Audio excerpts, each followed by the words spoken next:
welcome back to my channel. In today's video, I'm going to be sharing with you 7 different slow cooker meals and recipes, and there's quite a variety in today's video. So I'm going to be showing you 5 different dinner ideas, but also a breakfast that you can make in your slow cooker and a dessert as well. So I hope you enjoy it, because I know that I'm personally always looking for dinner inspiration, and I have loved using my slow cooker lately. I love to use it during the winter months anyway, but also during this homeschooling period, it's been such a great tool because I can throw things into the slow cooker during the kids' break time in the morning, and then when it comes to the evening, our dinner's already done and it smells delicious and it's like low effort. So that's what we want at the moment. So I hope you like these ideas. I know so many of you guys have a slow cooker, so I'd also be so interested to know in the comments below, what is your favorite meal to make in your slow cooker? And I will also put all of the recipes and details in the description. I will talk it through anyway, but if you want to get like exact measurements and everything, the links will be in my description. But anyway, with all that said, let's get into the video. So the first meal that I wanted to share with you is slow cooker porridge. This is something my mum swears by, and it is like 0 effort. So I'm making a big batch today, so I'm putting in 250 grams of rolled oats. They can't be instant oats, but just as long as they're like the rolled oats. I think I'm actually using jumbo ones today. Then I've added in 2 cups of milk, could be any kind of milk, but I'm using almond milk. And then I've also added in 4 cups of water. And the recipe that I use had a tip on it to grease the side of your slow cooker with a little bit of butter so that no oats stick to the side.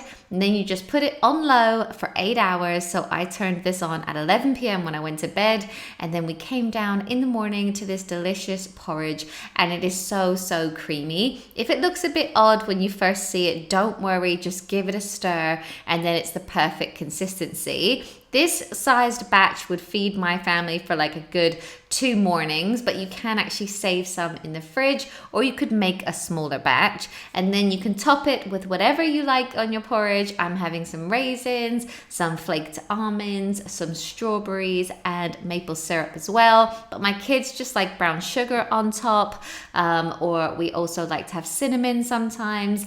And it's such a good healthy breakfast that keeps you full until lunchtime. So I would totally recommend giving this a try if you also like porridge. So the next recipe that I wanted to share with you is a very simple Thai green curry. This is so delicious, but it is quite spicy. So when we have this, the boys tend to have something different.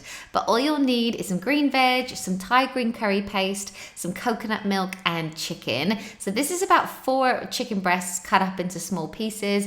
And I like to brown my chicken first. We actually have a slow cooker that has a frying pan setting. So you can brown it off and then turn it into a slow cooker, which is really great. Or you can brown it off on your stove as well. Then I'm going to add in half a jar of the Thai green curry paste and mix that all in before adding in a can of coconut milk. Normally I try and get the lighter coconut milk, but I couldn't find any in the shops today, so I'm just using normal coconut milk, which is still really delicious.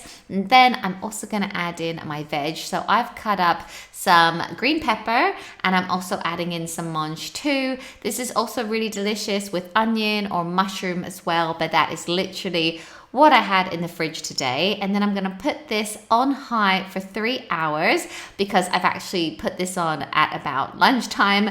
But if you had more time, you can also cook it on low for 6 hours. It just depends how long you want it in for. And then we serve this with brown rice, and it is a very healthy, delicious dinner that we really like. I also wanted to show you how to make the most simple slow cooked salmon. So you could either use 1 big piece of salmon for this recipe, or I'm actually using 4 salmon fillets for our family of 5. I've also got some dill, lemon, seasoning and vegetable stock as well. So the first thing I'm doing is putting a little bit of tin foil into the bottom of my slow cooker. This is just because the salmon skin can sometimes stick to the slow cooker. So you could either use a little bit of tin foil or some baking paper as well. Then I've cut up a lemon and I'm just going to place the slices on top of the salmon fillets, or you could also put these underneath the salmon if you wanted to. It's just to add that sort of lemony flavor while it's all cooking. Then I'm also going to season it with some salt And I'm also going to put some ground pepper on top as well before adding in some vegetable stock. I'm adding about 350 ml of vegetable stock, and then I also randomly had another half a lemon in the fridge that I needed to use up, so I'm squeezing in that half a lemon as well, just to like add to the juices and make it really flavorful. And that is pretty much it. It takes like 5 minutes to prepare, and then I'm gonna put it on low for 2 hours, and it's that easy. And my whole family eats this, although I must admit the only way that I can get my boys to eat salmon is mixed in rice with peas and beans like this, but at least they're eating it. And then Matt and I have it normally with peas and some wedges or some rice. We also made an Italian soup in our slow cooker last week, so I thought I would show you that, because sometimes I think we forget that you can make pasta dishes in your slow cooker. I also make a really delicious chicken noodle soup in it as well. But today we put in some olive oil, and then we literally chuck in all the ingredients except for the pasta. So first off, I'm throwing in some cannellini beans. It's a whole can of them. Then I'm adding in 2 chopped onions, and then 2 chopped carrots. This recipe did also call for celery, but my husband Matt has something against celery. Then I'm also adding in some garlic paste, so it's about 3 garlic cloves worth. Then I'm adding in a can of plum tomatoes, and then I normally fill up the can with like halfway with water and throw that in as well. Then I'm adding in a whole liter of vegetable stock, which is kind of going to make it that kind of soup. And then I'm also adding in some sprigs of rosemary, and I've added in about 4 bay leaves as well. I've also salt and peppered it, seasoned it, and this did also call for some brown miso, which I didn't have, but I really regretted because I didn't feel like mine was salty enough. And then you basically leave that to cook on low for about 6 hours. And then towards the end, about an hour before the end, you add in some pasta. So I'm adding in 150 grams of a small pasta. It doesn't call for macaroni, but that's literally all we had in the house, and it works just as well. So I'm putting that in about an hour to go at the end, and then with like half an hour to go, I'm also adding in some kale. Obviously this is optional, you can add it or not, but it kind of goes down to nothing. So I'm throwing it in because it is really good for you. And that is pretty much it. And when the time ends, you'll see it's like a much thicker Italian soup. So we serve this with some crusty bread and butter on the side, and then we'll also put some Parmesan cheese on top. And it's a very filling, hearty dinner that's full of goodness. And we almost always have leftovers for lunches for me and Matt for a couple more days. So yeah, it's a really nice one. I also really wanted to try and make a dessert in our slow cooker, and I found this recipe on Pinterest for a giant chocolate chip cookie. So this is everything you're gonna need. It's a very simple recipe to follow, but I love the idea of making desserts in the slow cooker. I also saw some amazing ones for like sticky toffee pudding. But for this cookie, you put 100 grams of softened butter into a bowl, 100 grams of caster sugar, and then 75 grams of brown sugar. And then I've just whizzed it all up with my electric whisker before adding in 1 egg. And then you also add in about a teaspoon of vanilla extract as well.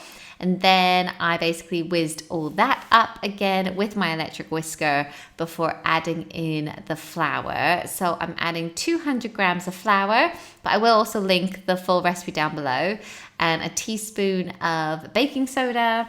And then once more, I'm gonna whiz it all up before adding in the chocolate chips. And the recipe called for 250 grams of chocolate chips, but I added in 200 and it was actually loads. You could probably put less than that in as well.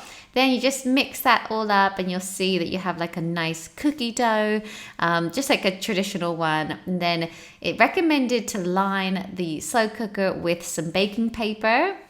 This will just make it so much easier to pull the cookie out at the end as well. And I also sprayed it with a little bit of cooking oil because I really didn't want it to stick to the bottom. Then you just put all the dough into the middle, and then you can push it down with a spoon, or you can just use your hands, which is what I ended up doing in the end.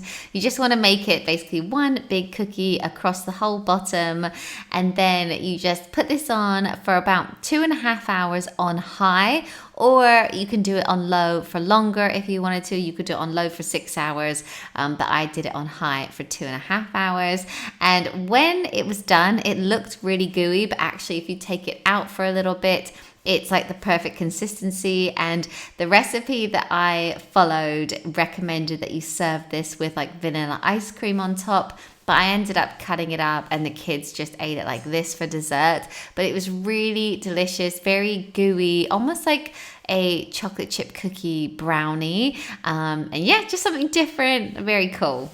And next up, I wanted to show you a sausage casserole. I make lots of sausage casseroles, but I've actually never used chicken sausages before. But I'm trying to be a little bit healthier at the moment, and they're higher in protein, but lower in fat. So I thought I would give them a try, see if we like them, see if the kids like them. So first off, for this recipe, I've got my slow cooker on the frying pan setting, and I'm going to brown off the sausages. And I'm using 2 packs because I want to make enough to save for another night as well. So I think I've got like 16 sausages in there. And once they're browned, I'm then going to add 1 chopped onion and some garlic as well, about 3 garlic cloves worth of garlic paste. And then once that's cooked down, I'm going to add in 2 tablespoons of flour, give that a mix, and then at this point you pretty much just chuck all the other ingredients in. So now I'm going to put in 2 chopped up carrots, and then a can of chopped up tomatoes, and then I'm also going to add a can of mixed beans. I only had a mixed bean can with a little bit of chili sauce, but it's actually not very spicy at all, so it will be fine for the kids. So I'm going to add that in. I'm also going to add in about 500 ml of chicken stock, and then 2 tablespoons of tomato puree, and then I'm going to add some seasoning and some spices. So some salt and some pepper, and then about a teaspoon of basil, a teaspoon of oregano or oregano, and then a big teaspoon of paprika. I think I actually put too much paprika in, but it'll be fine. And then you basically cook it on low for 6 hours, and then it looks like this. And we serve it with mashed potato, but you could also serve it with rice or just some bread and butter if you wanted to. But yeah, it was really good. I actually like the chicken sausages. Matt wasn't as big a fan, but there you go. Then finally, I wanted to show you how to make hoisin chicken. This is such a simple dish. You basically just need to get some rich hoisin sauce, some garlic, ginger, soy sauce, some honey, and I like to use sesame oil as well. So the first thing I'm gonna do is brown off some chicken. And whenever I'm making like an Asian fusion dish, I love to use sesame oil. I feel like it just gives it so much flavor. So again, I've got mine on the little frying pan setting, but if you don't have a slow cooker like this, you could easily do it on the stove. Then I'm gonna add in a whole jar of rich hoisin sauce and just give that a mix. And I've put a tiny bit of water in to get like every little bit of the sauce. This sauce is so sweet and it's really delicious. I love it. But then I do also add a few more things in to make it even better. So I'm adding in a tablespoon of honey. Then I'm adding in about a teaspoon of garlic paste, a teaspoon of ginger paste. I love cooking with this. I find it so much easier than chopping up a piece of ginger. And then finally, I'm gonna add in a tablespoon of dark soy sauce. And that's pretty much it. You could also put veggies in at this stage, but I didn't today. And then you can either cook this on low for about 6 hours, or if you need it quicker than that. So I actually put this on during the kids' lunch break. So I'm gonna do it on high for 3 hours. And we basically, I don't know if anyone else has, but in lockdown, we've been eating so much earlier at about 4:30 or 5 o'clock every day. And then when it was done, I thought my sauce was a little bit thin, so I've added a little bit of sauce flour, or you could add in some corn flour as well. And then I serve it like this on brown rice with some spring onion, and that is it. So those are all the recipes that I wanted to share with you today. I hope you enjoyed this video, and thank you so much for watching. I'll see you soon. Bye guys.